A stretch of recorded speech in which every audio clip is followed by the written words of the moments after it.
Um, Andrew, if you want to. Sure. It's there. Thank you all for joining us for the Cpdc hearing of Monday, September 9th, 2024. I am Andrew McNichol, Community Development Director for the Town of Reading. To my right is Senior Planner Olivia Knightley. From the board tonight, we have Chair John Weston, members Tom Armstrong, Hillary Mateve, John Arena, and Guy Mangianello are on the Zoom. As you can tell, it means this is a hybrid meeting, so we do have participants both here in the room and both on the Zoom. If you are in person, there is a sign-in sheet in the corner. If you haven't already done so, please sign in for the record. On the Zoom, we will capture you if you were there. The board will follow likely the standard operating procedure tonight in that an applicant will present their application to the board will provide comment and question amongst themselves and the applicant, and then open towards public comment for that application. If you do have public comment, please raise your hand. The chair will acknowledge you.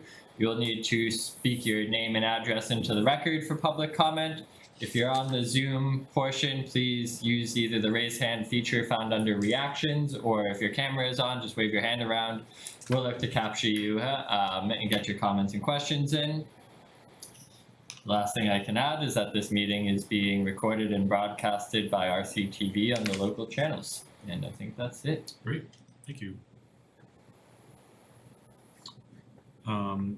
Our first item on our agenda is a sign permit application for Marathon Sports. Up here? Yeah, please.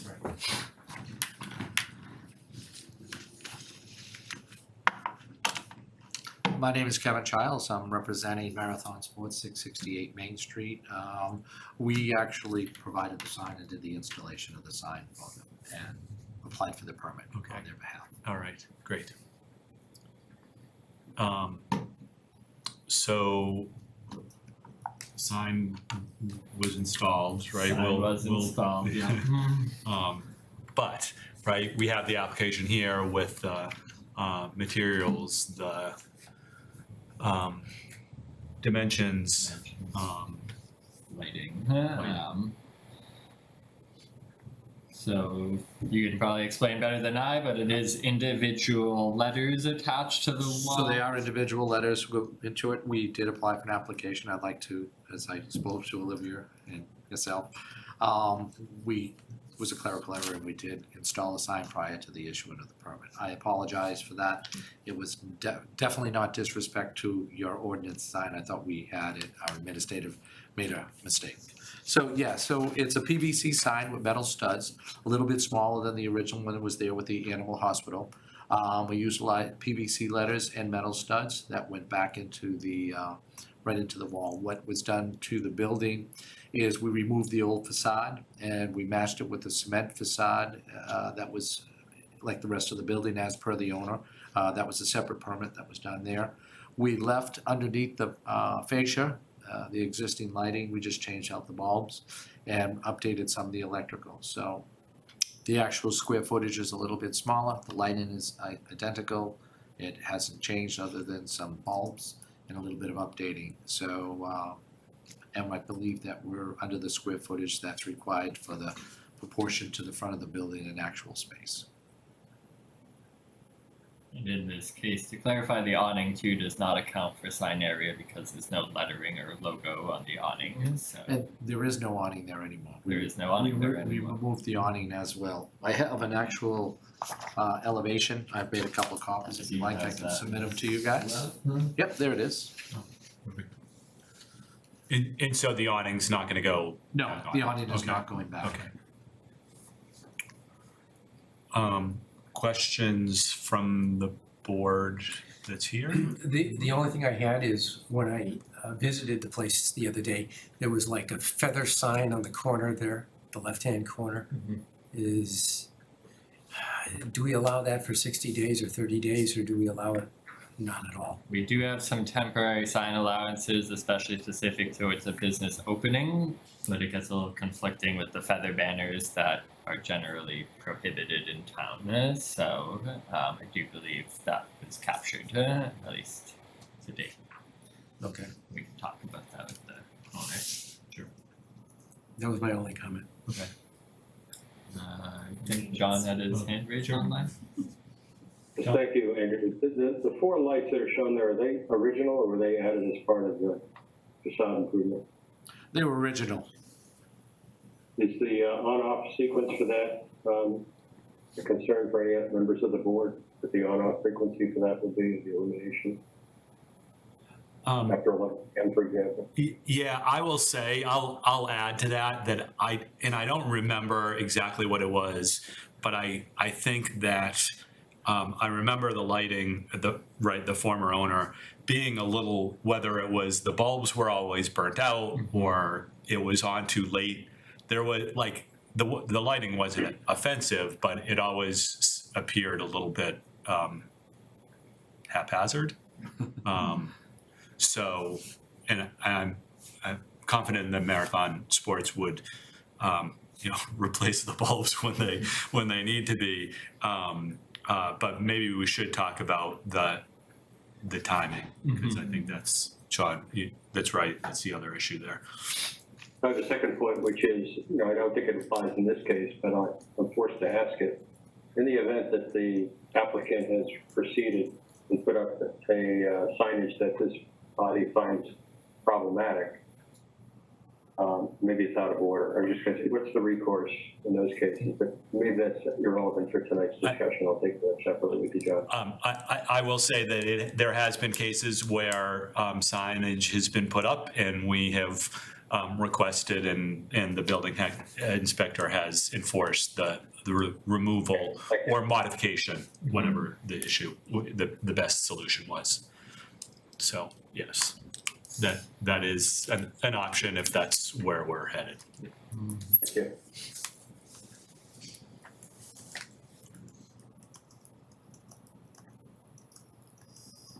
Specific to the lighting question, in some downtown instances, I do believe we've conditioned to 11 p.m. turn off at times or 2 hours after closing at times for any specific areas. So there is some conditional ability there for the CPDC to consider. We haven't had a sign in this recent strip. I don't think approved in some time, but I was gonna try to pull up the Remax sign to see if we had any similar conditions. It doesn't matter. Personally, I would think that having the lights turned off at 11 would be appropriate for this And stretch. yeah, I think it would add to the ambiance of that area if Yeah. they were kept on a little Yeah. longer.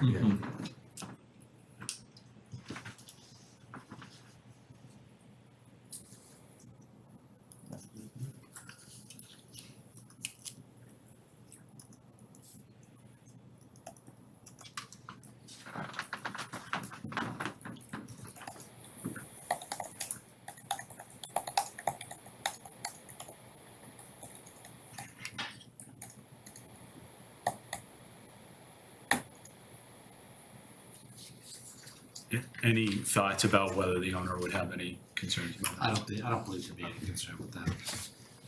And if you were looking to keep them on longer for safety purposes along that area, they would be fine with doing that as well.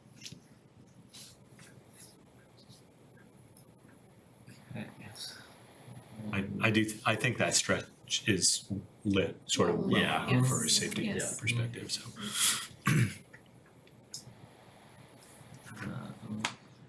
Let's bring up what is the draft certificate of appropriateness. So this draft certificate virtually summarizes what we had just heard tonight, including the dimensions and fabrication of the sign itself and its lighting style. The conditions are fairly standard on the sign permit, that any future signage may require a certificate from the CPDC. Exterior lighting for the signage shall be turned off daily by 11 o'clock p.m. Any future signage shall also require the necessary building and electrical permits from the division prior to their install. And we have some very specific window signage regulations that we always like to make note of for the applicant. Should you be looking to install window vinyl, stickers, signage, etc., just give us a quick call and we're happy to chat through it. Any other comment? Well, the only question is, what do you want to do about the feather sign? So that, right, that doesn't come into play in this certificate of appropriateness, because it's not appropriate, and that's more of a, I hate to use the word enforcement, but a discussion about, Yeah, so we'll be reaching out because it's I can pass on to them any information that you guys would want to say, that I can have them stop the signage, the feather signage, until they've been addressing the, yeah, we're happy to forward you kind of our Okay. FAQ of temporary signs and Sure. what you can do there, but the feather bans are generally prohibited, so. we as the, had nothing to do with this. I think that's a marathon sports. Yeah. so we, right, the intent there is, right, we recognize, especially when businesses are opening, need to announce that, right, and make it a little bit more flashy than it typically would. The feather signs are ones that we just have not allowed, but other signs. And I know that, right, that's the handout that you have, so. I'll have them halt that and let them that'd be good. deal directly with the That'd be planning great. board. Thank Okay. you. Guy? Guy? Yeah, out of curiosity, just so this being kind of a newer part for me, do we allow A-frames? Where are we drawing the line on what kind of sidewalk signage they can put out during grand opening is kind of what I'm asking, because historically, just in my business background, having managed all of the real estate and store construction for AT&T for the better part of a decade across New England, we did quite a bit of this, and wanting the downtown to become more robust, wanting it to be fruitful, loving the idea that we got marathon sports to come in. I just see those signs as being advantageous to drawing in some business, and I went by there, checked it out, saw the feather banner. I thought it was great, and I went to the store, looked clean, met the owner. So I'm just kind of wondering what the do's and don'ts are. I haven't looked at that piece. If you could just enlighten me quickly so I can kind of wrap my head around it. Yeah, so the temporary signage in the section 8 of the bylaw and the whole sign bylaw is really quite cumbersome, actually, when you take a good read through it. Yeah, But and I'm going through the notes. the feather banners, I think all would agree, like it wasn't an obtrusive amount of signage out there, but those specifically are called out as prohibited. A-frames, we try to be somewhat liberal when we know that this is temporary signage and working with the businesses. A-frames may typically require a select board permit actually for sidewalk and being right-of-way area. So we do try to work with people on the temporary signage to maximize the opportunity and the allowances, and then longer term wise, if that's something they want to implement year round, seasonally for different sales and things, like that just leads to the conversation of full permit execution, so. Well, I'll give it a read. I'm just curious, as we continue to strive, myself included, to pull in,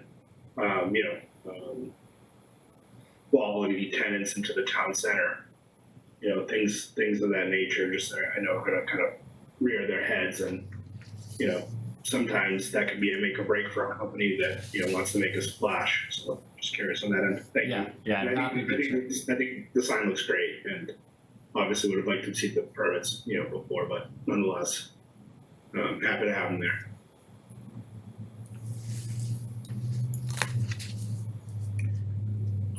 Any comment from the public, either here or online? Not seeing any online. All right. So I right? And we have the certificate of appropriateness. Yep. We have to make a motion. Yeah.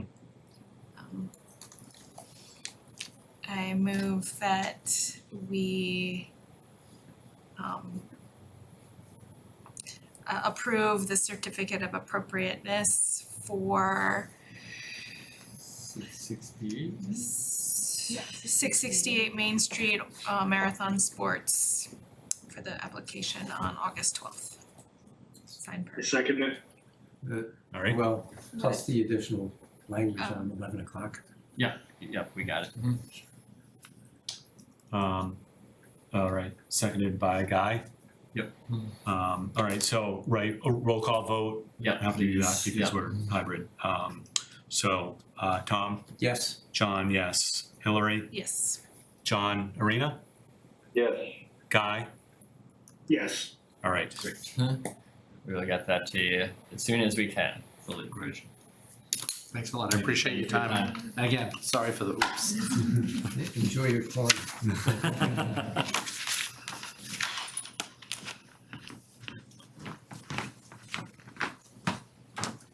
All right, next item on the agenda is minor site plan review for One General Way, New England Barrel Company.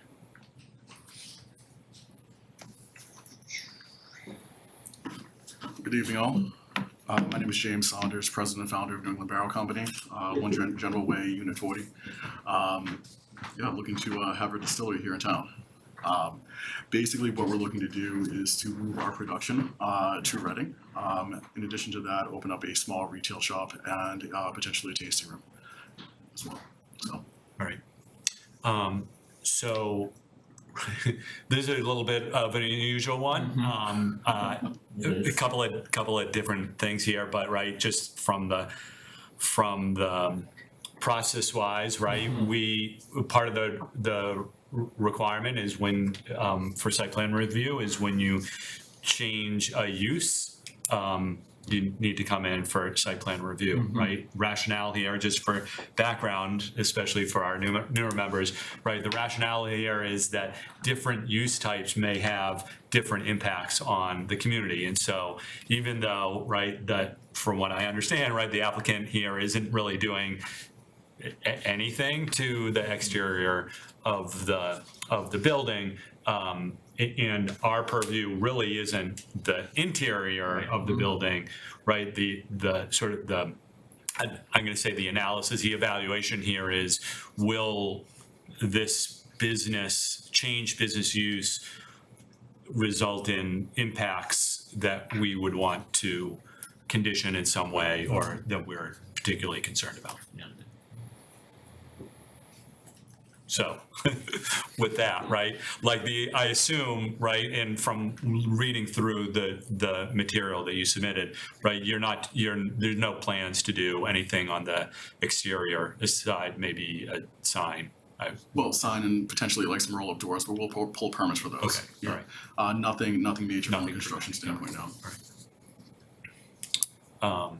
And then just right for us to get the full picture here, right? I assume you need to get a liquor license, and that goes through the select board process. I believe so. We were just approved by the Commonwealth for both of the key permits that we need for to operate as a distillery within the Commonwealth. We also received our federal licensing as well. That occurred, I mean, at this point, probably about 3 months ago. So yeah, we want to make sure we're dotting all of our I's and crossing all of our T's. Right. So, right, there's that part, the distillery part, and then there's the, right, on-site distribution part, right, the retail. And well, if they're consumed there, that's where I guess I would assume that, That's where I assume. I don't quite Yeah. full know the triggers for the local liquor licensing process, but I do assume so. So it's worth the due diligence. Yeah. For sure. all right. Questions, comments, concerns? I basically had two, and I don't know whether they're gonna infringe on your area or not. Does the building have a sprinkler system? I believe, yep, so. Jody Hayward, Hey. hi. Hi. Landlord representative, yes, fully sprinkled. fully sprinkled, okay. The biggest issue I basically see is fire, because there's a lot of stuff ignitable there that'll be stored. And if there's fire approval somewhere along the line, that's what I would say would be important to me.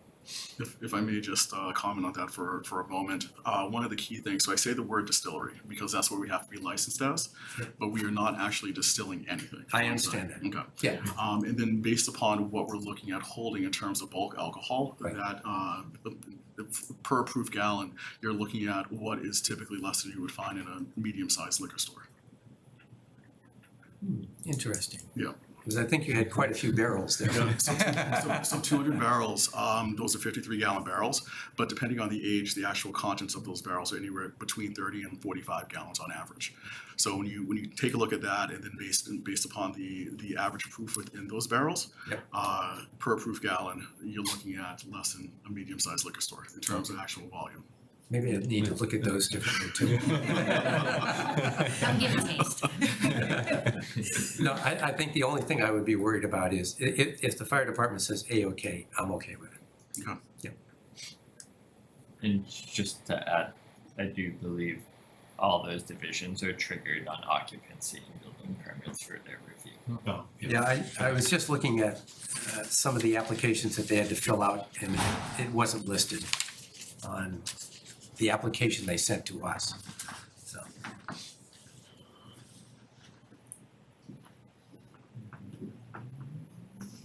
And the reason that it's being changed, the use is the actual consumption during the tasting is, that's what I'm So trying to a little understand. bit of an oddity, right? The site's a little old and has a mix of uses, but it was generally approved with a retail majority component. Light industrial was not at least explicitly contained in the original site plan review, even though if it could be expected or not. So same thing to cross our T's, dot our I's. We said this is kind of a new use for this site, and it technically triggers that minor site plan bylaw for light industrial, but it is a mix of retail and even potentially some tasting or food elements at some point in the future, whether that's bringing food or snacks or something there, so. Yeah, food was one of the other issues that I had too, so if we approve this, are we approving food in general, or if they were to have on-site cooking, would that be different, or do we need to define food? I don't think at any time we're expecting like a full-blown retail kitchen, commercial kitchen. I don't think you're doing that. One of the big things that I want to do in moving our production to Reading is support the local restaurants. So if we are required to have a food component, I look at working, takeout, DoorDash, potentially having folks come in and cater and feature local restaurants within the facility. Again, this would all be dependent upon what's allowed within the town, but we definitely do not want to compete with an industry that is still struggling to come back after 2020. Right? We don't want to create an alternative. We want to support. From a purely use standpoint, right, I think that fits with, I mean, I'm just thinking about like Pamplemousse Right. here in town, right, had some on-site food, but we categorize that as a retail, Right. establishment, Right. even though like, technically, like, you could have sat there, and I think at one point, it was set up that, I think at first it was actually set up that way, so. And if there are any health permits required in any of that element, Yeah. they will review it. I mean, I see Questions it from- pretty consistent with that area, yeah. All right, John? I think the difference between an average liquor store and this is concentration. You may have several tens of thousands of bottles in a store, so it's self-limited. You have 15,000 gallons of 40 to 50% liquor here. So, and the concentration is much higher. As long as fire is looked at it, it's really about extinguishing and preventing it from traveling, but that much concentrated liquor in that few number of containers is the problem. It's nothing gross enough to say. it's one big firecracker versus a bunch of small ones. It's easier to put out the small one.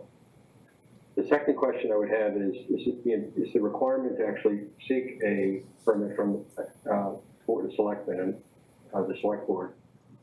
And I would actually make that a requirement that at least that be chased down, whether that's strictly speaking required or not. Rather than assume, I hate the word assume. You don't know why. And lastly, on the matter of food, I like the pamplemousse example. But is there a limiting principle at which point the use changes? I mean, is it preparation on site that changes it? Is it volume that changes it? At what point does it change from retail to a restaurant? Seating? What's the magic set of conditions? It would be a combination of looking at what is defined and requested as principal use and how that fits into the definitions of restaurants, which do include kitchens and other components in the zoning definition itself, as well as likely building code. So as if there was a change in operations or growth and those permits are triggered, we'll be able to identify if that is a change of use in principal use on the site as well. Well, maybe you limit this to prepared, as it was described earlier by the applicant, prepared foods rather than We can do that. that are brought in rather than are produced on site. We can do that. I'm a fan of commercial industry. It's the ambiguity that gets in the way sometimes. And lastly, the application describes that these are limits of 153 gallon barrels and however many totes. What's the actual physical capacity of the site to house such large containers? Is that known? In terms of how many of these containers at most can fit into the site? No, it's any, plan's a plan until the plan changes. I understand that's your intention for today, but what's the ceiling capacity in your mind that could be if your plans expand? What would you see that site holding? So one of the interesting things about our business is that the vast majority of our holdings of bulk spirits are located in distilleries around the country. So currently we have close to 1,000 barrels across 7 different states and over 20 different distilleries. Part of the reason we do that is because the actual spirit itself is made for those distilleries, so it ages better in those rick houses, those warehouses, as far as I'm concerned. What we pull up, we plan to use within the next 6 to 9 months worth of operations. That's how we've operated over the course of the last 4 years.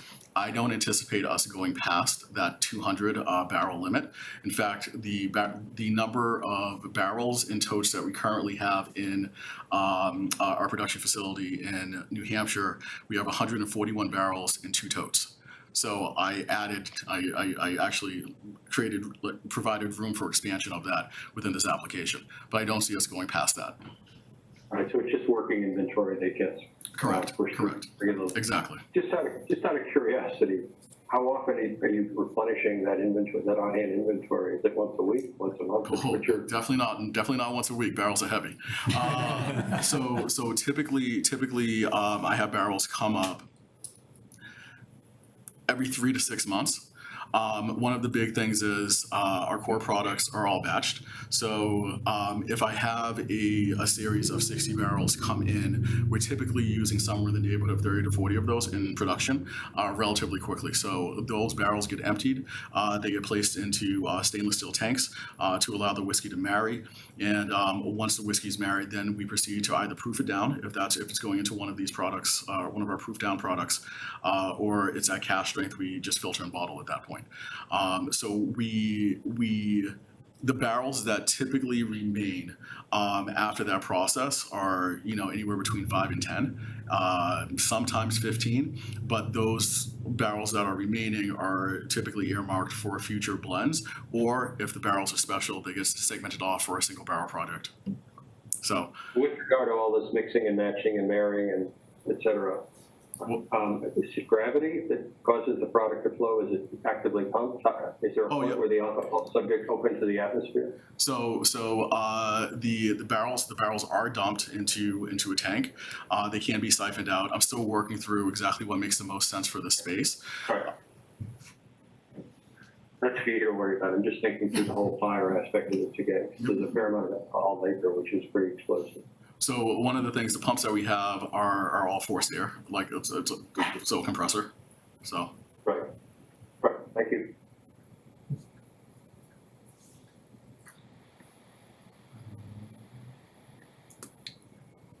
Other comments or questions from the board?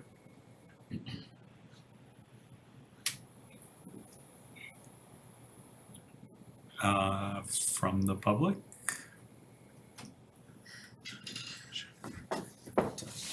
Sure. Thank you, Mr. Chairman. Tony DeRezzo, 130 John Street. I just had a couple of comments about this site. Number one, I would hope that signage for the entire site is reviewed as part of this application. I believe there's some old signage that really needs to be removed. Second, I'm wondering on the drawing they had displayed, whether this was going to accept be one side or both sides? That would be one side, so the side on the left-hand side. Outside, okay, Yep. excellent. And in the upper left-hand corner, is that a stairs or a storage? That's stairs leading to a second floor where there's office space. Okay. And finally, I think a review of the parking requirements for this site may be required. I know that there are many closed businesses and so forth, but the way it has worked in the past is certain areas were defined as warehouse, retail, et cetera, to fit within the limited, I want to say maybe 803 spaces that are available. And I just want to make sure that we're not exceeding the parking requirements by adding more retail than we have. Thank you. May I? Yeah, please. Hi, Jody Hayward. We are constantly working with the town on all signage requirements. As soon as I have a tenant, they will get a sign permit and we can remove and update the sign appropriately. Also with the parking, we are continuously working with the building department. We're updating any new tenant and activity in the center. We'll continue to do so. This site, right, this, what was here before? That used to be the Liquor Junction, the first one. The Liquor Junction tenant was there, and then we moved it over when it got acquired. It was the wine bunker. Do you remember? No, I only Yeah. remember where they are now. Yeah. Yeah. So it's right Maybe there, that's the next point, to right, of Rocket their Mass. movement, right? Yes, it was a new owner, and then they built out a new space. Oh, gotcha. Yes. But I believe Sleep Air is Sleep staying, Air took the right? second half that was on the right. All right. Yep. My point of asking that really was,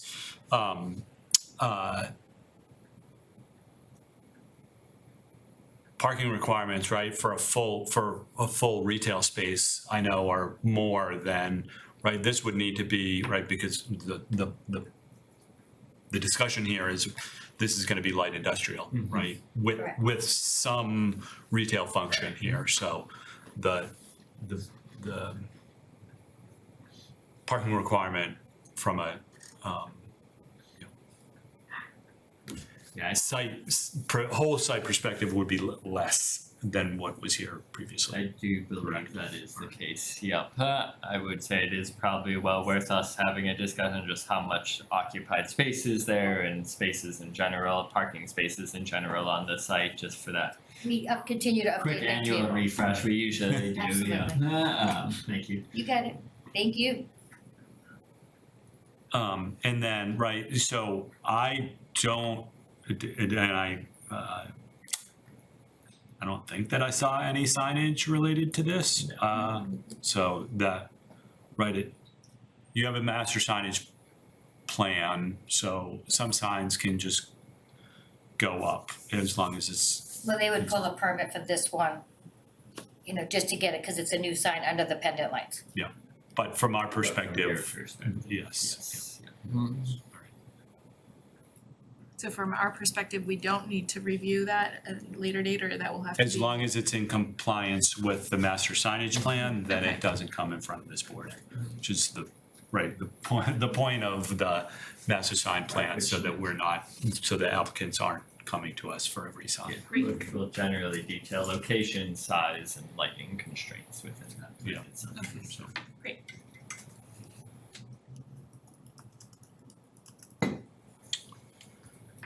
All right, Check the Zoom. Let's see. oh, were we, I screwed up. We probably should have read the legal notice. notice before we It's not started. necessarily MGL, but generally best practice we do, yeah. All right. Should we go backwards and do it? It seems silly at this point. It does seem so. Yeah. Yeah, that's fine. First minor site plan. Well, we can acknowledge that we've received it and have read it. And it did print in the paper and was mailed. All right.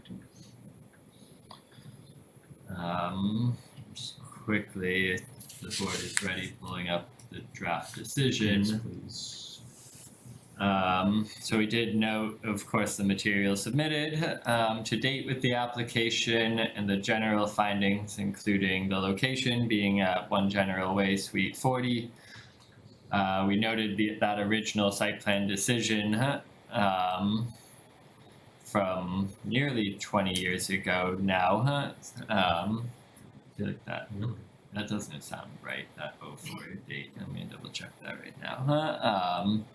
It is right. It is correct. Is that correct? Yeah. Wow. I was That's the one that young. was challenging. Yeah. Oh.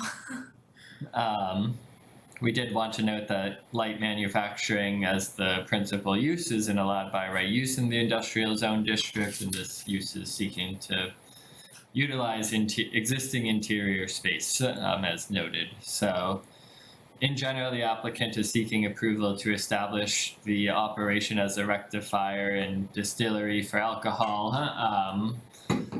They plan to age and blend alcohol in cask and barrels on site. Distilling itself is not set to occur on site.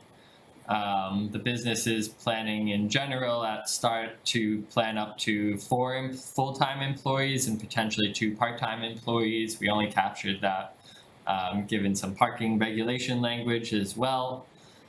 Accessory uses to potentially incorporate the small retail component, as well as a possible future tasting room for seating, eating, and drinking. Hours of operation expected are about 3 to 8 on Thursdays, 12 to 8 on Fridays, and 12 to 6 on Saturdays. In terms of those accessory uses, the site, I'm sure, will be in higher operation than those times described. We did try to detail the proposed parking at its absolute maximum if we could help it, given that the proposed use will require 11 parking spaces for that light industrial manufacturing component, another 9 for the accessory restaurant and tasting room and retail uses, giving up to a required of 20 parking spaces, which the site does currently maintain that excess parking for the employees and the patrons of this site. 1 loading space is required and is provided at the rear of the site. We are expecting some elements of weekly deliveries that are not unusual to that area. Would it be called a restaurant if he's not producing food on site? Would it be like accessory, That's a good question. like, They also prepare food. yeah, prepared food or?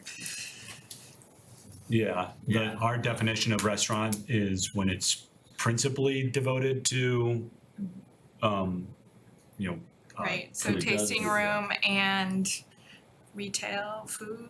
Yeah, They I offer- do even believe that, the restaurant mentions off-premise preparation, it does, but but I understand that. Right. yeah, It's just it does, here. right. The definition of restaurant is a business establishment principally engaged in serving Right. food, drink, and Yeah. right. Even though, yeah, that's not gonna be, I don't that's think not the principal. Yeah. I don't see the requirement, the condition for the applicant to seek approval from the select board if necessary. At least I requirement. am adding that right now. Well, I did have this language and we can get a bit more specific. Just jumping down to the last condition for licensing and related requirements, and that the applicant shall maintain all necessary federal, state, and or local liquor licensing and related permits for the principal use. Right, that's an obligation to get them. I'm saying formally reach out to the select board as the licensing agency and inquire this unique use requirement. It's obligatory, not a compliance issue.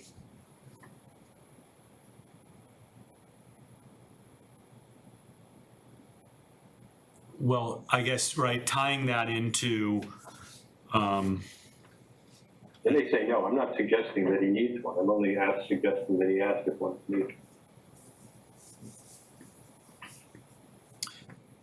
We're not the licensing authority. Right. Right. So this is only for the minor site plan. yeah, The ask is to contact the licensing authority ask and is- inquire, does this use require the license or permit? well, isn't it more than that?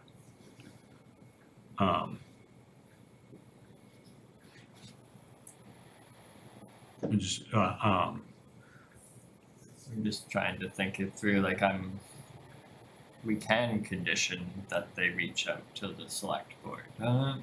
And prior to occupancy, you know, make sure, or even building permit, make sure that happens.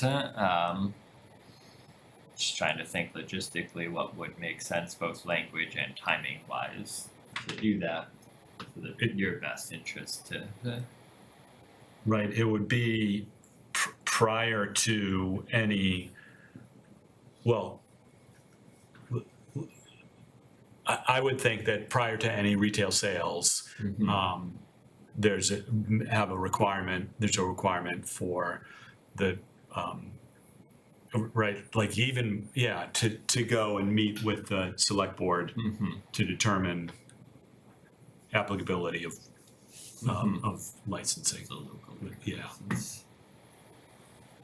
This is a novel use, so you can't, our normal instincts may not apply. That's really. Right. Right.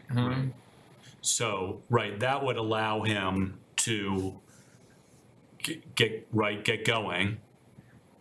The issue, my understanding, the issue isn't necessarily I'm gonna call it the light industrial, right? Manufacturing of the liquor. The issue for the town and this select board would be retail sales and Tasting, distribution. which is, well, in tastings, which is contemplated by the application. Right, so before any of that, either retail sales or tasting, then you would need to go Okay.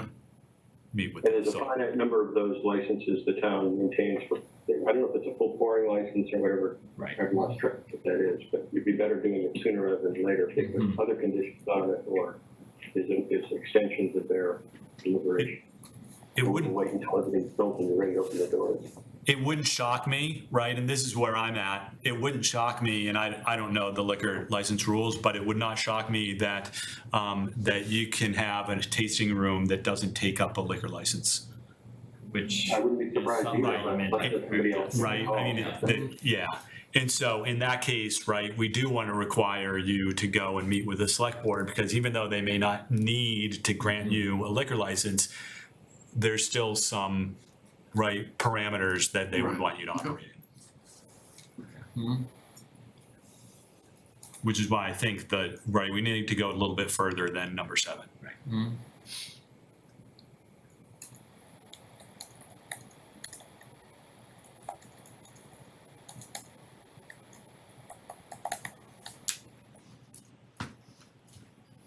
Maybe an offering of anything beyond what's being produced in the facility? No, we're not allowed to offer or taste anything that is not produced in the facility per like Massachusetts statutes. Okay. And all you produce is spirits, is it whiskeys? Yeah, currently we produce the whole different set of whiskeys, but we do dabble in other spirits, agave spirits, Armagnac, which is a form of brandy, tequila, mezcal. These are all on the roadmap as well. Any plans to get into like brewery type setup, beers or things of that nature? Absolutely not. So the one thing I don't want to do is operate a full restaurant, and I also do not want to operate a brewery. Okay, Understood. fair enough. Different, Yeah, yeah, those are hard no's for me. Andrew, I'm not sure what the word approval is necessary there. I think your sentence is okay, but Maybe review. in the heading too, maybe just select board discussion or something like that. Well, it's actually seeking whether a license is necessary. Right. I'm half jesting, but when the tasting room is set up, I think that mandates a visit by this board to evaluate how well it's operating. Then you've got to invite the public. Well, I'm sure, it'll probably be, yeah, I'm sure it'll be packed.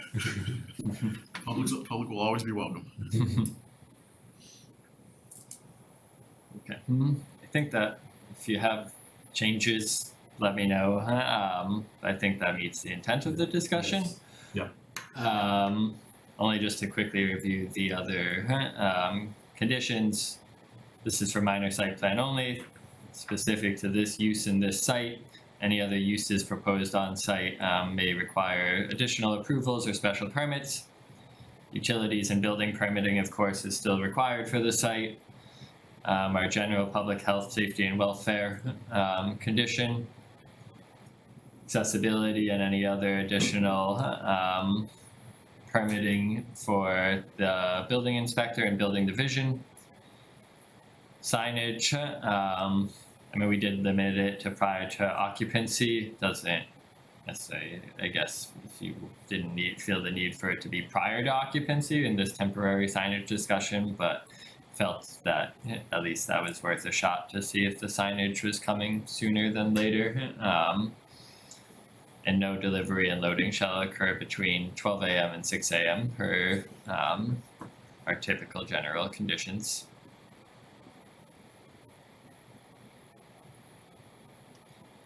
And that was about it. Do we need anything in there about fire requirements, or is that assumed? Fire approval, fire department. You can even say if necessary. Yeah, I'll do that under permitting.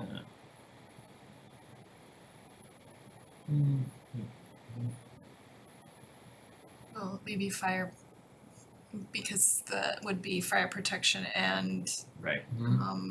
alarm, so maybe it should be, So, in that zone or the public health and safety. Yeah. Either of those two.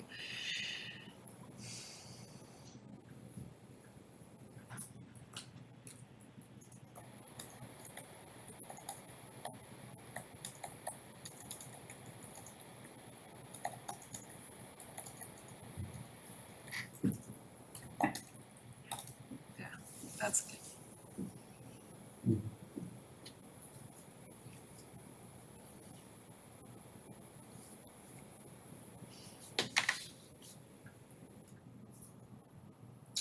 okay.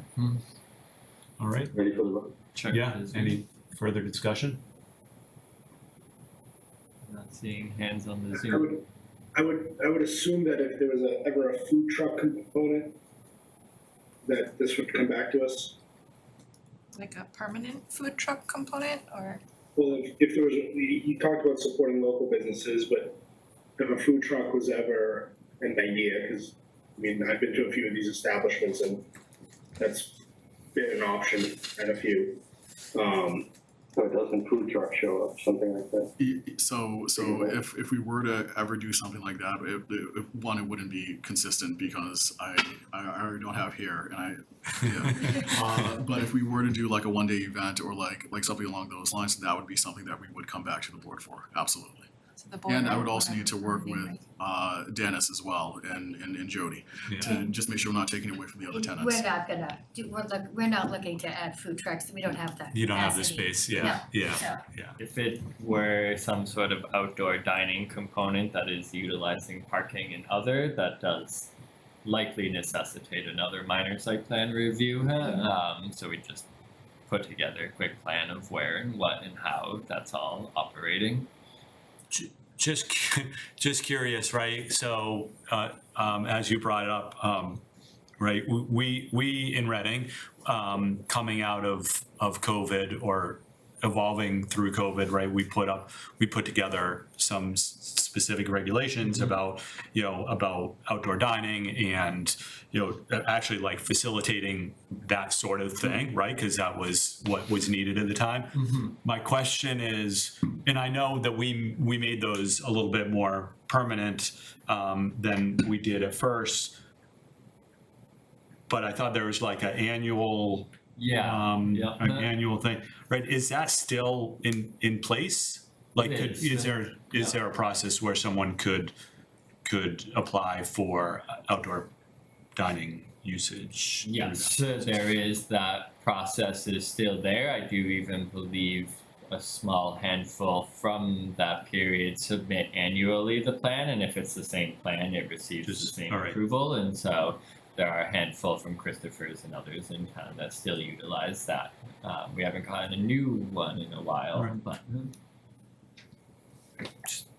Not suggesting that's what you're doing, and Jody said no, It is that's there not, as an but option. just thinking, there is a process put in place in town so that you're not doing a full site plan review, but you're really just dealing with the food truck or the outdoor dining or the, that sort of thing.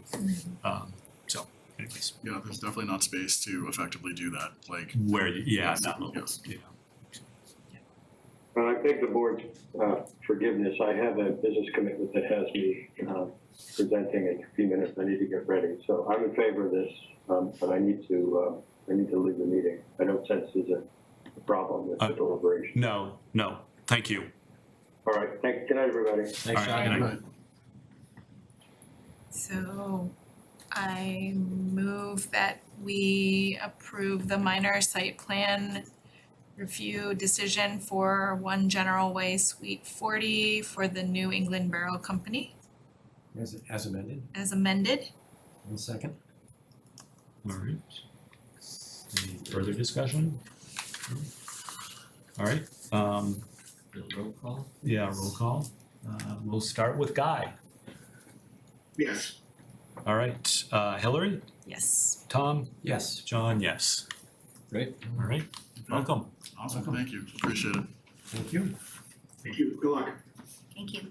We will follow up as soon as we can this week. I'll email you tonight. Yeah, you got it.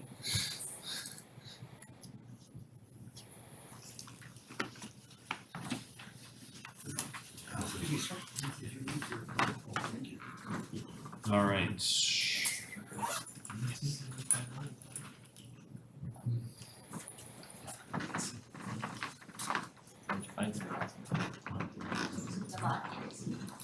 Next item on our agenda is Grandview Road, what's the official name of it?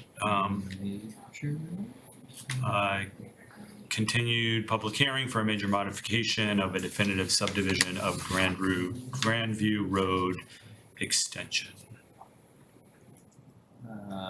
So I'm just bringing up the plans. I do believe project engineer Giovanni was online. Find him. Before we start on this item, anyone need to recuse themselves? Yep. So I actually spoke to the State Ethics Commission about this, and they do not need to. Okay. So All right, I did not file the Mullins Law on this one. oh, okay, No, gotcha, yeah. Yeah, that's gonna be my note. Right, just, right, to make it clear, so, right, that just means that he wasn't included in all the discussion on this, on this application, and therefore he can, I don't know if he can participate or not, but he certainly can't vote. Yeah, my understanding is common question is allowed to vote. All right, okay. So the voting members, if it gets to a vote tonight, are John, Hillary, Tom. All right, It's enough. That is three, enough. yes, that's quorum. Hi Gio, can you hear us? Yes, I can hear you. All right, so I'm taking this call virtually right now. I'm out, but I can take this pretty quickly. So I know at the last meeting we kind of just left off where we didn't have any revisions to the project, and we were kind of in a waiting period with the engineering department to satisfy their questions or comments, and so between now and then, we've been in contact with the engineering department.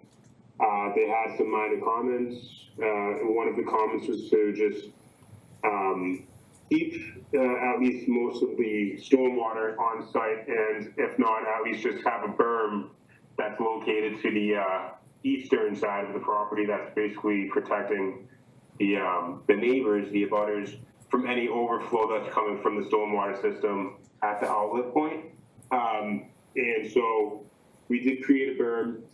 There will be overflow going out of that outlet point from the stormwater system in extreme cases like the 100-year storm. But that overflow will be directed towards the wetlands that are to the north of the property.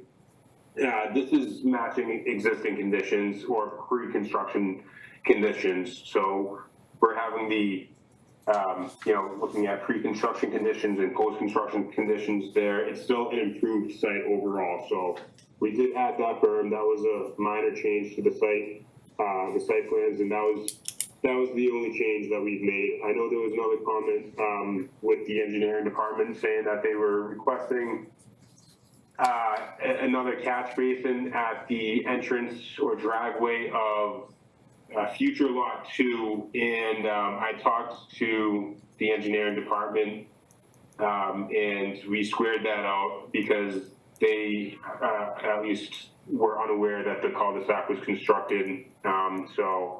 But it is constructed, as we all know. So, but we didn't need to make that change just because the site and the cul-de-sac is graded at a 1% grade. So all the stormwater is in the cul-de-sac is pitched 1% towards the end of the cul-de-sac at the last catch basin. So having that concern of ponding at the entrance of the driveway was clarified. So we clarified that with the engineering department.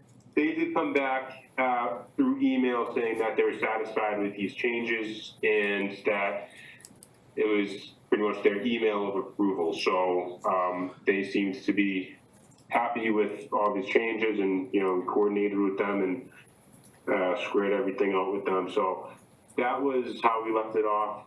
The plan that we have shows the added berm as I discussed, and that was the only change that we've had. So that's what we have here today.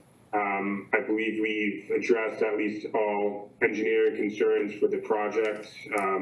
I think that it would be appropriate that we would have everything, at least squared away for the modification that we applied for. And I just want to remind everyone that the application for the modification that we applied for is for the stormwater system and the stormwater system only, right?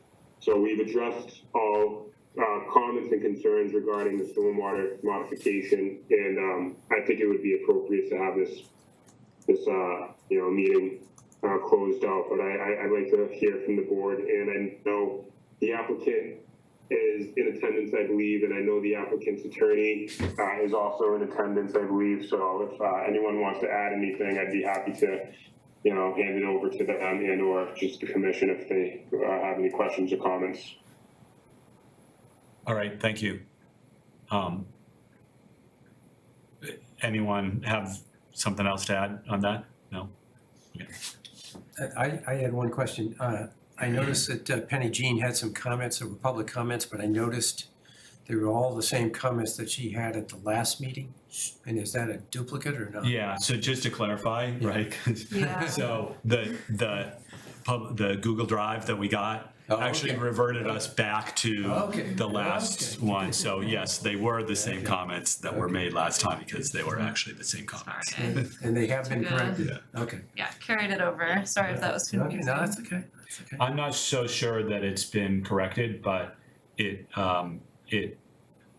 all the engineers are aware of the issues that, that they brought up, that she brought up, and feel like that's addressed appropriately. And, Okay. right, that was the Yeah, response there's- last time, yes. so.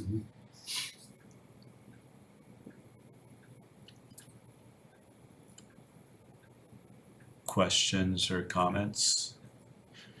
So, the one other thing, right, that I think was an outstanding comment from last time was a discussion about slope easement needed. Right, we had some conversation about, right, and I'm of the opinion that the town should be getting a slope easement. The engineering department, I think, feels differently. That's fine, that's their thing to manage. So I'm, if they're happy with moving ahead without the slope easement, I'm, who am I to? We've gone back and forth on it a lot, and I've had a lot of talks with Ryan on this area of interest, and we certainly understand the comments to ensure that the town isn't losing any ability or any needs that maybe need to be maintained on that land. We do feel like we've been able to handle that adequately. Okay. No further comments? All right, Do we go through the things? What do we need to do? Okay, you gotta go through your, is there any public comment either in the room or online? Tony? Thank you, Mr. Chairman. Tony DeRezzo, 130 John Street.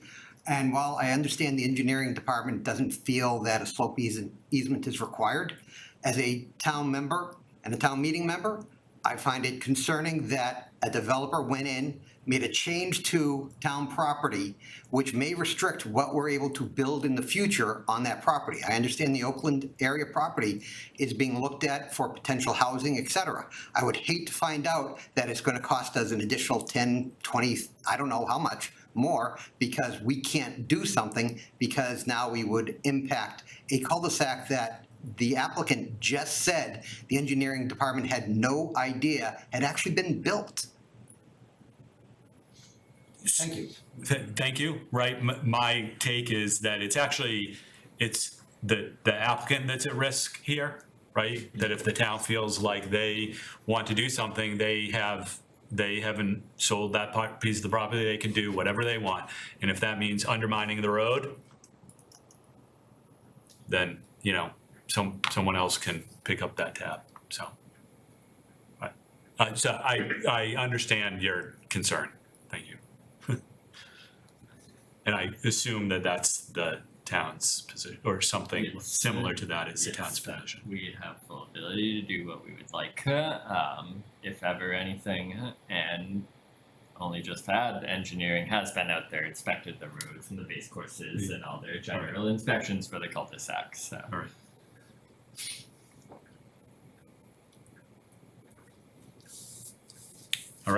All right, there's a decision of approval for the major modification. There is, We it need to change the date. to change the date.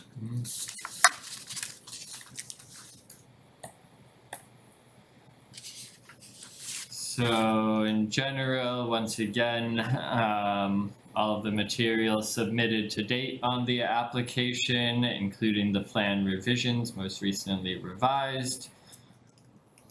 The back and forth responses between the town engineering department and the applicant's engineer, and this draft decision. I actually do want to add a note to add in public comment that was submitted during this, just to make sure there is a record of that. Think about it. In general, the findings, we wanted to note the original approval from 2021 on this application for a 4-lot residential subdivision with a net of 3 houses. There are a series of conditions that are a bit more specific to the development tract. We tried to capture them here, but there are additional conditions in that decision to be wary of. And the same goes for what was a major modification approval in 2023 on this site, mostly related to the right-of-way grades in the stormwater system again. But there are, again, similar mimicked or additional conditions within that decision that all should be wary of going forward, including staff and the applicants. The general proposal of this modification, as described, is to modify the stormwater system from the approved detention pond in that major modification of 2023 and revert back to an underground infiltration system quite similar to the 2021 design.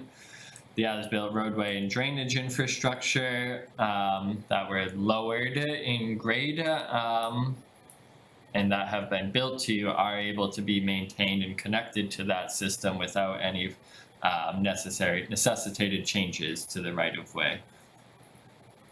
So just in general, summarizing the grading and drainage, those two double-wide catch basins at the end of the cul-de-sac will direct stormwater flow from the right-of-way into an infiltration gallery at the development site.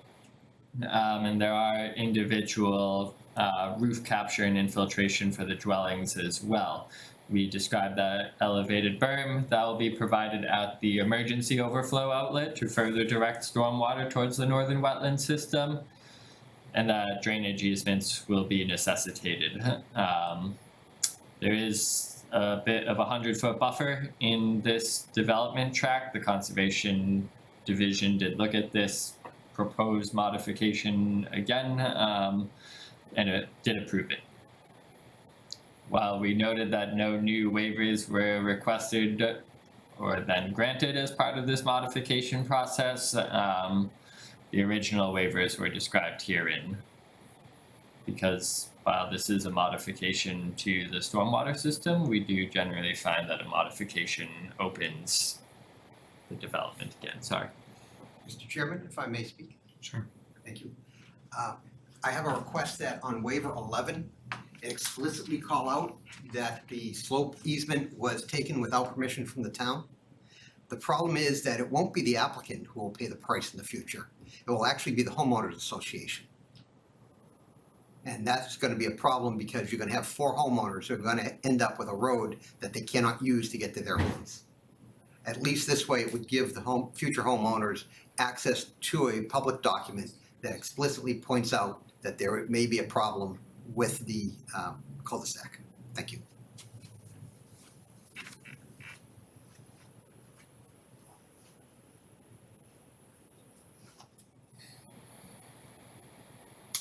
Thoughts?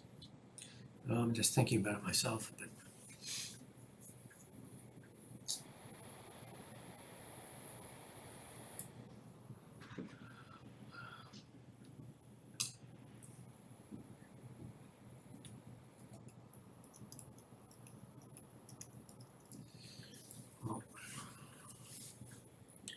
Is the cul-de-sac being taken by the town upon completion as a public way? It is not.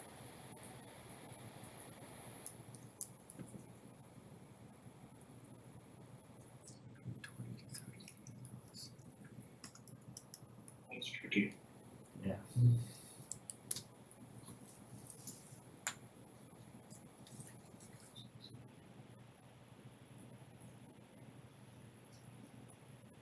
what would happen if it's denied?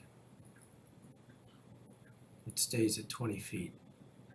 Well, Well, The- the conversation here is that there is no slope easement, right? Not that we're changing the width of the slope easement. but these waivers, right, were already granted. These waivers are a point of information? They are a point of information, although for us, when there's a major modification in a public hearing, changes aren't necessitated towards the stormwater only in this case. And that general plan improvements is how we look at it, can be required and conditioned. And I I guess I would think that the same is leaning towards the waivers too, then.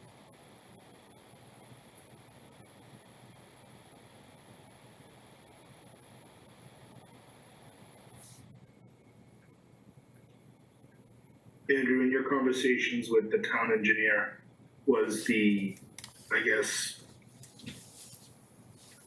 lax necessity of this because more or less the never foresees a necessity to undermine to do any work to that area that would impact it? Is that what it is? That and that any future engineer right won't be seeking to undermine the roadway, and whether that means adding a new retaining wall or maintaining grades and looking at it. The reason this slope easement was requested and this grading work was requested was to alleviate the need of a retaining wall on town property that we didn't want to maintain or have the applicants accessing and maintaining, is my general understanding. And so it was a temporary disturbance that we looked at it as, and that if and when the town seeks to do work and development and improvement of that land, if ever, that's most certainly right. All of that is going to be brought into thought, drainage and. But that's right, that's exactly my point of my position, that it should be an easement, because now, right, if something were to happen, it's now on the town to build a retaining wall. When they really should have had the applicant, which is creating the issue, right? Because, pay for the retaining wall that needs to be built if something else were to be done along this, right? Like, they should compensate the town for right, modifying and relying on this slope. I mean, compensation would be probably pretty small, but it would be Still, it would be put into law, right? It would be put into the parcel. Because leaving it undocumented, now it's either a town responsibility or the future homeowner's responsibility, neither of which it's going to put, explicitly right, want to, right, yeah. right. Or, right, like, got into this situation here.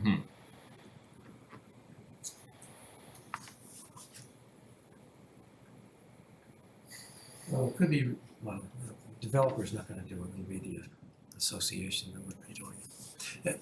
Do I have the right area? It says, end of the first sentence says, road layout for approximate grading behind the sidewalk. I don't know of a sidewalk on the right-hand side of the cul-de-sac. I don't believe there is a Looking on sidewalk on that side. No. So I'm wondering if it's,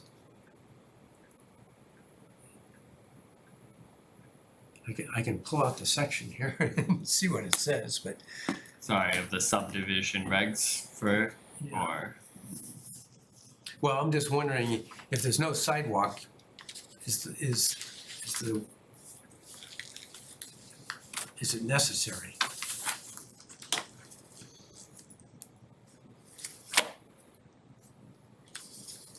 Let's see, 754. It says a 20-foot slope easement shall be provided beyond the layout of the road. right, and so Right. this is So it The is sidewalk the is- right of way, yeah, layout. Alright, well, I'm going back and I'm reading this and my growing opinion is that we never granted a waiver from this specific. The waiver was to increase from 20 to 30.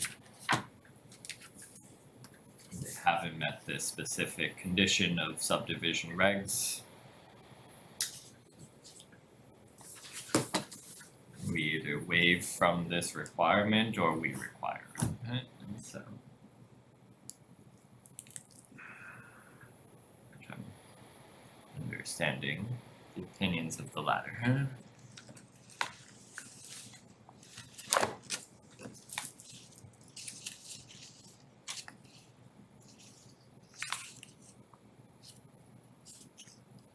And the 20-foot is on town property.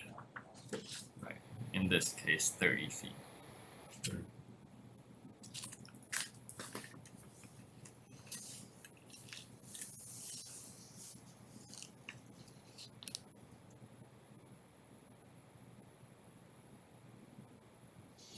Well, personally, I think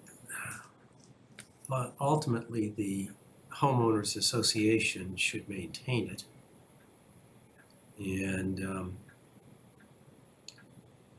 then the question should it be 2 or 4? Should it be lots 3 and 4, or should it be beyond that? Because the cul-de-sac benefits all, well, it benefits 3 of the 4.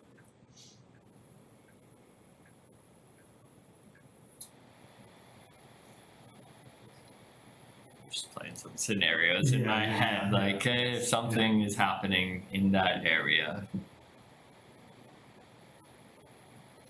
Say the town builds a retaining wall. They are going to maintain it. And, Because it's on town property. right. If there is impact, call it, from the grading work that the applicant does, whether it's likely or not, there is a scenario there. The road gets undermined with no work, right? What happens? Well, that's a slope down. If anything's likely to happen, it's not going to undermine the road, it's going to cover the road. No, isn't it sloped the other way? It could wash out over time. Yeah. That would be severe weather. There'd be a lot of water, yeah. Yeah.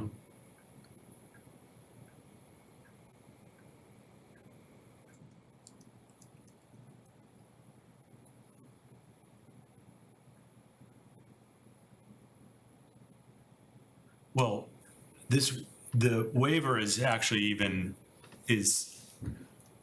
there's 2 problems with this waiver, right?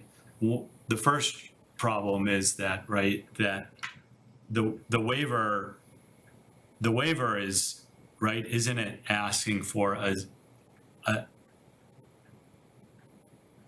0-foot slope easement? They're asking to modify the slope easement from what's typically 20. They're providing 0, right? Do I have that wrong? Right, because typically, right, the way that it's in the subdivision, right, rules is to say, basically, you need to move your road over 20 feet with a slope to the property line, right? So they're right up above, right against it, right? So they're providing, the waiver should be, and on top of that, not only do they need 20 feet, it's sort of meaningless of how much space, right? The waiver is that they're providing no slope easement, not whether it's 20 or 30 feet. Right. Yeah. That's, yeah. In this case, it would be a waiver from this requirement as a whole, whether 2-0 or simply to waive the Yes, requirement. yes, 7-5. yes.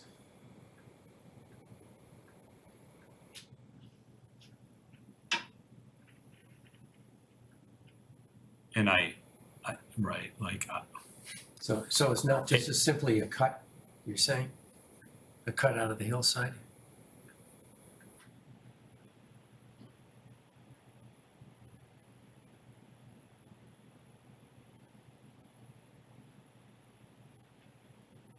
Wasn't that big of a modification of the slope as it existed? It wasn't, but it was a modification. So you can see about 113, 114, 115 coming this way, then down further this way, and while that same downslope is maintained, there was some raise in elevation to The other bring side. that back into stabilized.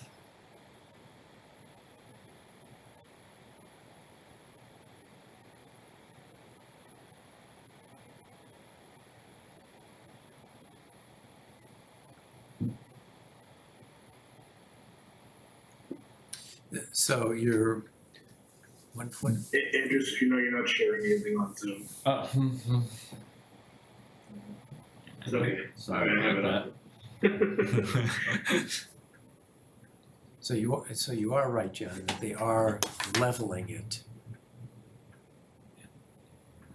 Gio, sorry, did you have anything to add? I just saw your chats. It seems like they're to level it, they've got to put a wall behind it. I'm looking at those Yeah, it slopes down slopes from the down. road down. Yeah. Right. Right. And so, So they'd have to probably put, because that's a fairly high wall there. That's a cut into the wall. I mean, it's what, 8 feet. 9, Just- It's sort of odd, but Yeah, it's a little odd, yeah. yeah, but Sloping, up to probably 9 be, feet, up to 8 Yeah, feet, but- yeah. probably never quite 9 feet because Right. it's sloping down. So, just um, to read what Mr. Down Federa. to the bottom of the page. Right. Yes. The low point created by the sloping away from the road was already a low point in the pre-construction conditions. There is less stormwater being directed to this area in the post-construction conditions as was previously developed. yeah, my perspective is it sort of doesn't matter what happens here, right? That request was that in a subdivision, you're supposed to give 20 feet of extra space between the road and the edge of the road so that these sorts of things can be worked through.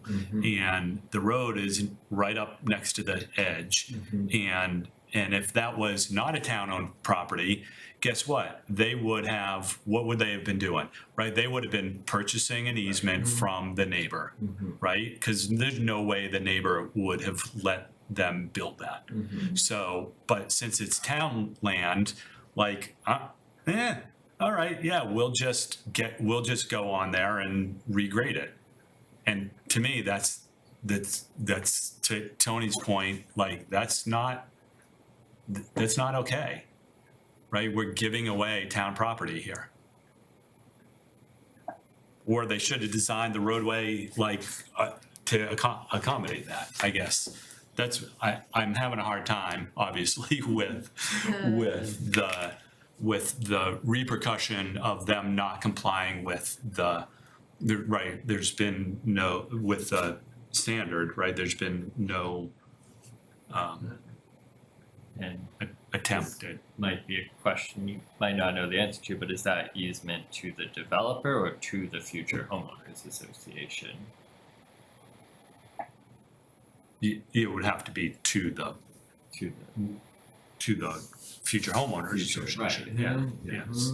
But in the first part, it's to the developer, and then once it becomes. Right, right, Right, we would have to avoid that to transfer of rights and. yes. So we're looking to add that language to number 11? What do we do now? I mean, I'm still on that position, like, I don't see how the town engineer can say, yeah, we don't need an easement. There needs to be some record that, yes, this, But if the town engineer says we don't need it, but we want it still, then we put it in there and he has to comply, or how does that Yeah. work? I guess that's what I mean, I thank you. don't think that this is necessarily, right, just have at it, right, guys, on the town line, right, that's not what Yeah, has happened here, but understanding the conversation as we get more into the weeds, I think a condition prior to occupancy for a slope easement is fine, like we're totally okay, we're fine with that. So where would you, is it under the highlighted portion that you just showed us, or? So I'll move this and rephrase this. In our packet, there's two different ones. Yeah, there's the last draft. Oh, Yeah, they're links back both to the dated old. like the same. Okay, I see it now. It's because they were, yeah, got it.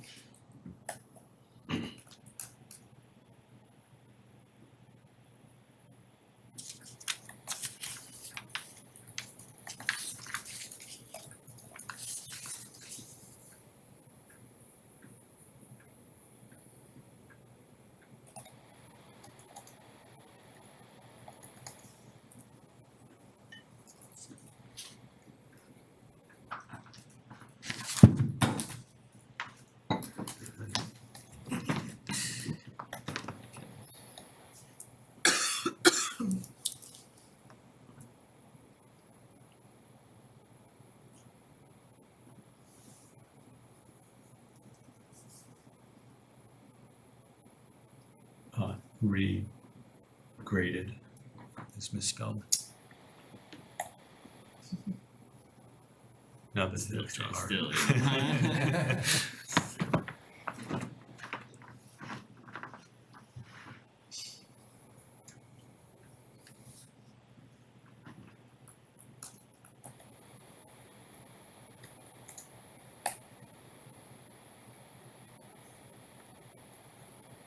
Yeah, because that easement can say anything it wants, Right.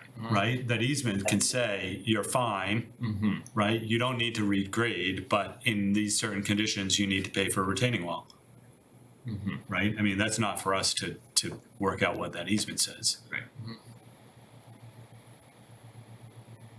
But there does need to be some documentation that they have the right to,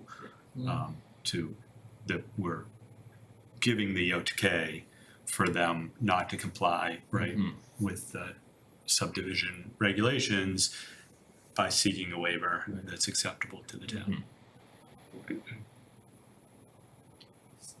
So this is the language that will help us get what you just said, or? Yes. Just, it was I am- confusing if you were No, saying that when is, they no, were that is, negating it yes. again. Except you just deleted it. Well, I'm just gonna move it for when this to where this makes sense. And just given right the work has occurred, yeah, I do think in the ideal world that it would be prior to building permit, but I can see occupancy. Yeah, permit. yes, yes.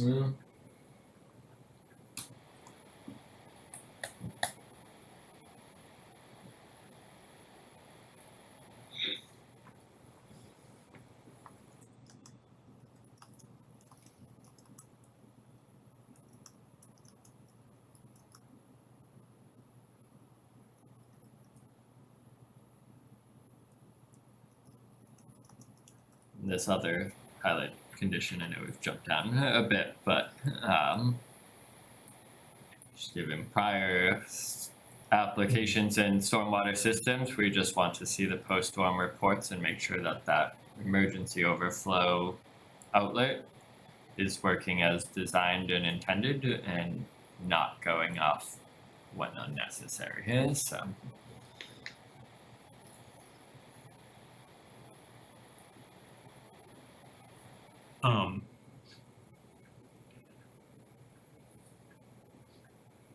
Should we define what necessary improvements are? I mean,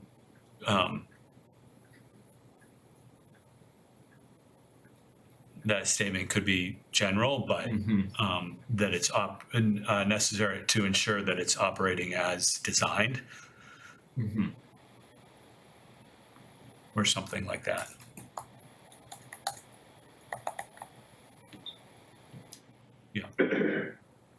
Isn't there typically an O&M plan there is. that outlines this?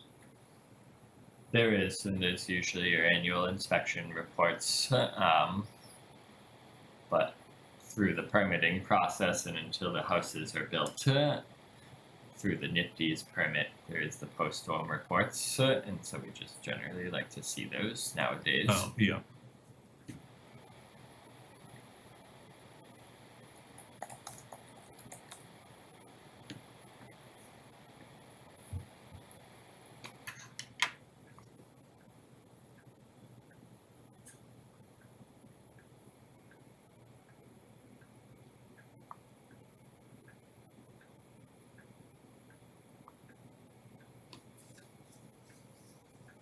Majority of other conditions are standing in the other decisions as well, not all of them.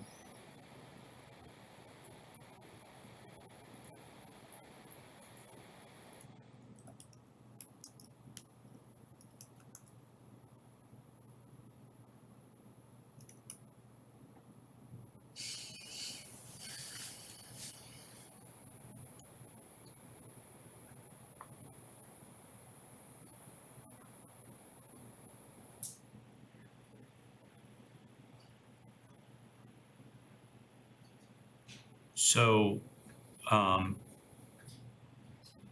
guess I'm still a little confused on the waivers. Mm-hmm. Essentially, have they changed, or were these as written previously? These are as written previously, and I do not believe they've changed with the conditions in discussion tonight. Because that was in reviewing this, that was my understanding. So, right, that this is a restatement.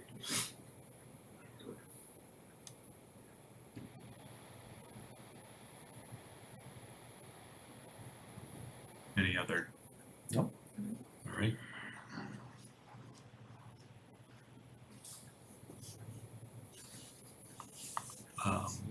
Hands on Zoom.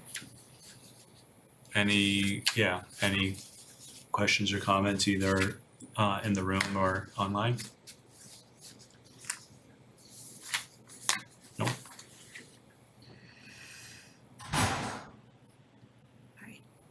Do I make a motion Sure. again? Okay. Yep. I move that we approve the major modification to a definitive subdivision plan, decision of approval for Cold Spring Road, with the proposed street name of Grandview Road Extension on the dated September 9th, 2024 with amendments. What else do I say? That's it? All right, As modified. Yeah. as modified. I'll second. Thank you. Roll call vote, because we have someone that's remote that is abstaining. Abstaining. Yeah. Okay, I think that's the way we need to go. All right, so, yeah, we will call for a vote and roll call vote, starting with Guy. Abstaining. All right, Tom? In favor, aye. All right, John, yes. Hillary? Yes. All right. Great, thank you. Follow up? Thank you, guys. All right. Much appreciated. I don't think I've made a motion before. We won't. You don't. All right.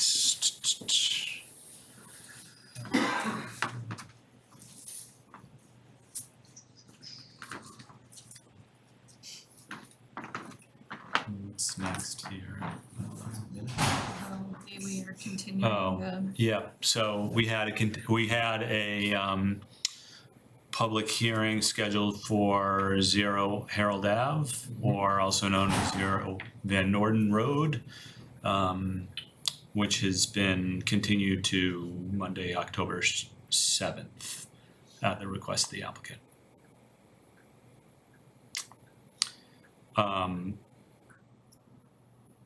And planning and other topics, we have a review of meeting minutes, but is there, Motion to do the continuance? do we need to? Yeah, I believe so. okay. I'll make a motion that we continue the 0 Harold Ave or 0 Van Norden Road to Monday, October 7th. Second? All right, roll call vote. Start with Guy. Yes. Tom? Yes. John, yes. Hillary? Yes. All right. Besides meeting minutes, do we have other topics? Or- No. What's that? No. All right, Before you get into meeting minutes, Mr. Chairman, sure. I believe on tomorrow's select board agenda, they will be discussing MBTA communities. They will be, yes. Is there anything new that they will be reviewing that the board has not yet discussed, or do we know what they will be discussing? There will be no new material besides what has been discussed at this board in the past. It may be repackaged a little bit and a little more concise, but no actual new material. Will be an opportunity for discussion directly with the select board, which we weren't able to have in the past. Thank you.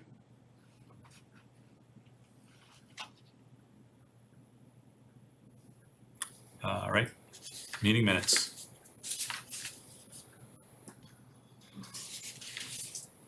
Well, I can move that the minutes of, let's see, May 6th, 2024 be accepted or approved.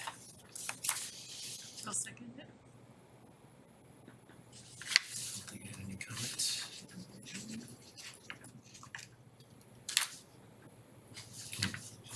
Looked at these and didn't have any, so. All right, I guess roll call vote. Guy? I wasn't at that meeting, so I'll abstain. Okay. Tom? Yes. John? Yes. Yes. Hillary? Yes. And I can move that the minutes of August 12, 2024 be approved. I'll second that. All right, roll call vote again. Guy? Yes. Tom? Yes. John? Yes. Hillary? Yes. All right. While we were striving for the 28th, 26 minutes, I don't think we finished them. No, those were not done. All right. No. Next time. We tried. Something to look forward Yeah, to. yeah. All right, wow, 8:40, Yeah, right? it's a record, almost, Efficiency. yeah. I move that this meeting be adjourned. Is that what Sure, we Yeah. do next? I'll Yeah. second. all right, all those in favor? Yes. Yes. Yes, all right, thanks. Thank you, guys.